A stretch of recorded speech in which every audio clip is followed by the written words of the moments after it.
Yun, magandang gabi sa lahat. Ngayon guys, i-recommend ko lang tong Cavite Mascot Rentals. First birthday ng anak ko, ito na ang kinuha ko.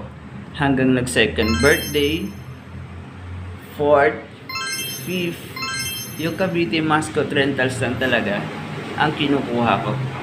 Kasi guys, bukod sa magagaling sumayaw yung mga talent nila, sobrang ang babait pa.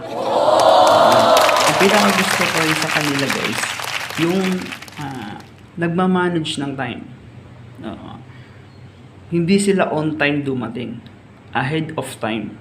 Wow. Kasi sa idea ko lang, siguro sa thinking ng isang owner ng Cavite Mascot Rentals, just for in case magkaroon ng conflict, magkaroon ng changes sa program, is mabilis nilang makukop up. Makaka-adjust agad sila kung ano yung dapat na i-adjust. Yun. Ito pa guys, yung maganda. Para kasi sa akin guys, bilang isang practical na consumers, para ka nang bumibili ng items. Una, tips, titignan mo muna ang reviews. Reviews nung naka-experience na mabook nila ang Cavite Mascot Rentals.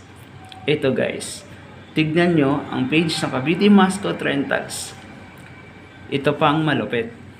Wow. Hindi lang mga businessman ang kanilang mga client. May mga client silang artist, singer, content creator, at saka mga iba't ibang vlogger na kilala na ngayon sa industry. Kaya mommies and daddies, kung gusto nyo maging unforgettable ang birthday celebrations ng inyong anak, highly recommended. Cavite Mascot Rentals.